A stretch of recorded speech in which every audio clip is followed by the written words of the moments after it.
बघा, आज आपण इयत्ता 5वी विषय गणित नवोदय हा घटक चालू करत आहोत। त्याच्यातला घटक क्रमांक 6 आहे दशांश अपूर्णांक आणि त्यावरील मूलभूत क्रिया। तुम्हाला लक्षात काय ठेवायचंय, दशांश अपूर्णांकाची बेरीज जे तुम्ही आपण स्कॉलरशिपचा टॉपिक पाहिला त्यावेळेस अभ्यासलेला आहे। दशांश अपूर्णांक त्याची बेरीज, वजाबाकी, गुणाकार आणि भागाकार कसा करायचा हे काय केलंय आपण अभ्यासलेलं आहे। आता उदाहरण बघा, 144.144 ला 12 न भागल्यावर भागाकार किती येतो। मग आता काय करायचं, डायरेक्ट याचा वापर करायचा। 12 144 दशांश चिन्ह 144। बघा आता 12 न 2 अंकी संख्या आहे, मग 12 न भाग दिल्यानंतर किती होईल बघा। डायरेक्ट आपल्याला 12च्या पाड्यात 144 आहेत का, आहेत। मग अगोदर काय करूया, 12 न भाग देऊ।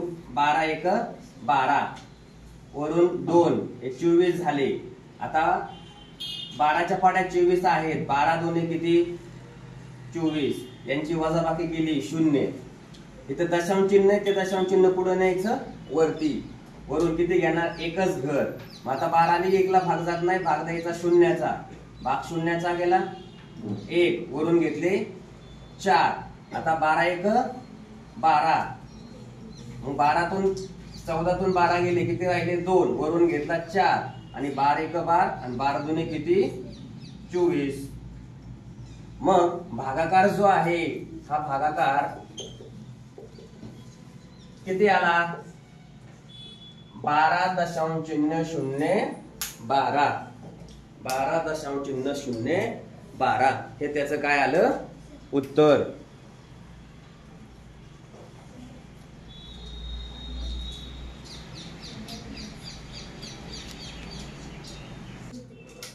बघा उदाहरण दुसरे, 0.4 छेद 0.04 अधिक 0.04 छेद 0.4 हे काय करायचे, सोडवायचे। आता आपण काय करू, अगोदर हे ना 0.4 छेद 0.04 यांना सोडून घेऊ आधी आणि नंतर त्याच्यात टाकू सेपरेट सेपरेट सोडवून। मग आता मला सांगा इथं किती आहे, 0.4 खाली किती 0.04 बरोबर। मग मला हे दशांश चिन्ह काढायचंय, तर काय करावं लागेल सांगा बरं। याला किती न गुणू मी, आता खाली 2 घर आहेत ना, मग खाली इथं सुद्धा मी किती न गुणतो 100 न, आणि वर पण किती ने गुणतो 100 न। बघा इकडं आता या 0.4 ला 100 ने गुणलंय मी, मग त्याची क्रिया तुम्हाला इथं करून दाखवतो। 100 गुणुले 0.4, 4 ने याला गुणलं किती उत्तर आलं 400, आणि दशांश चिन्ह 1 म्हणजे उत्तर याचं किती आलं रे 40, कळलं का।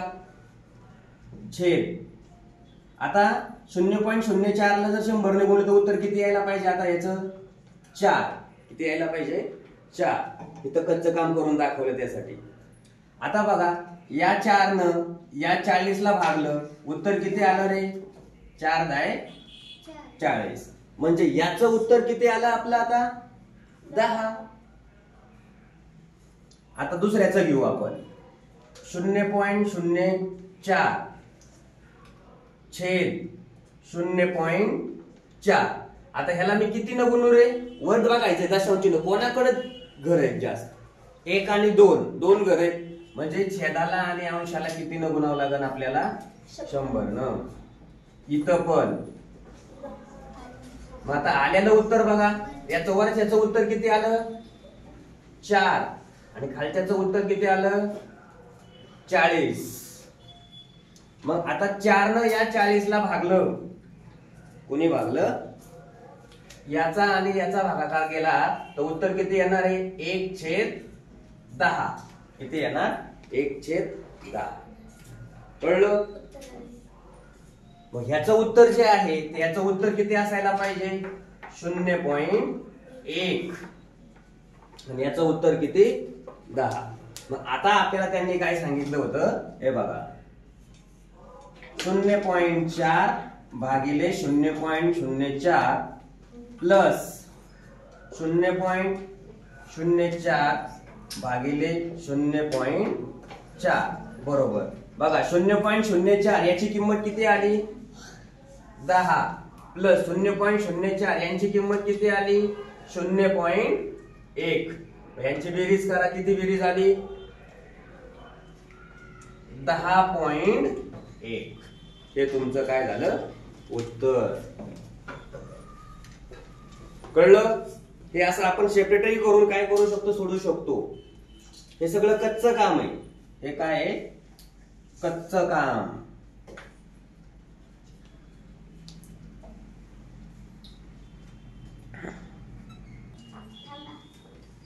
बघा जर 154 गुणिले 18 बरोबर 2772 तर 27.72 भागिले 1.8 तर किती.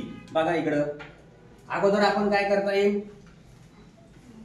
27.72 आणि किती दिलेले आहेत त्यांनी 1.18 बरोबर. पण तुम्हाला 1.8 चा पाडा येतोय का नाही येत.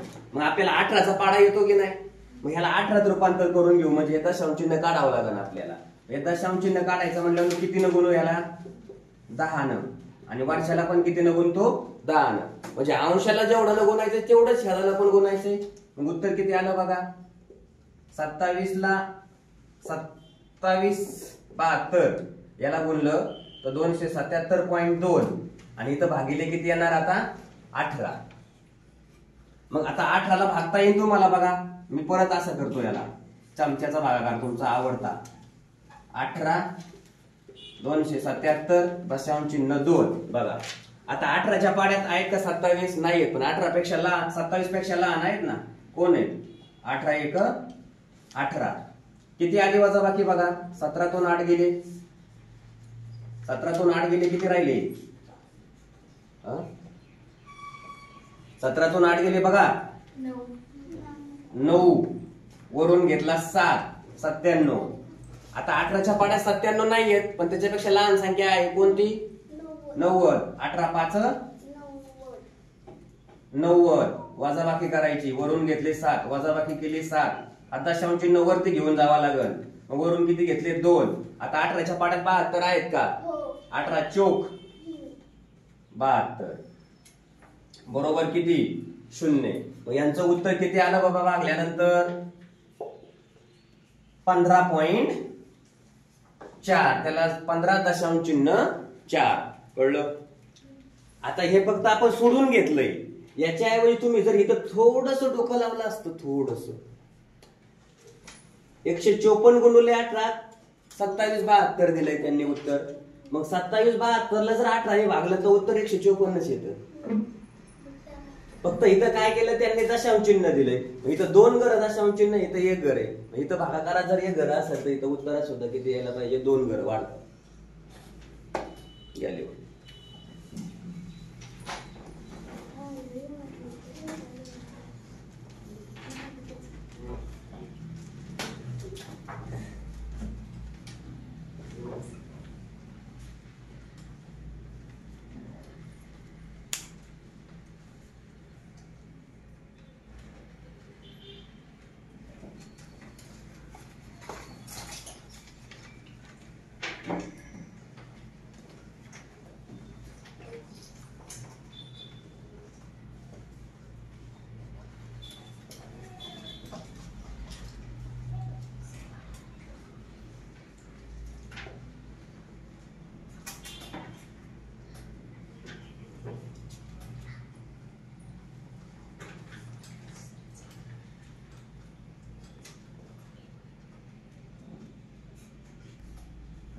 बघा 5 पैसे रुपयांमध्ये कसे लिहितात.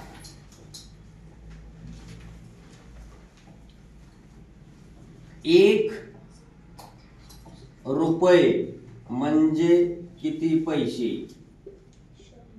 100 पैसे. कळलं. मग यालाच आपण कसं म्हणू शकतो हे जे दिलेलं आहे तर 1 रुपया. आता इथं 1 पैसे म्हणजे 1/100 काय रुपये. कळलं? इथं काय म्हटलंय त्यांनी 5 पैसे. आता आणखीन ह्याला कसं लिहिता येईल सांगा बरं मला.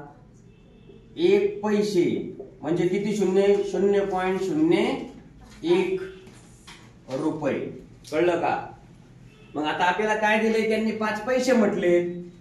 मग 5 पैसे म्हणजे 0.05 रुपये. कळलं?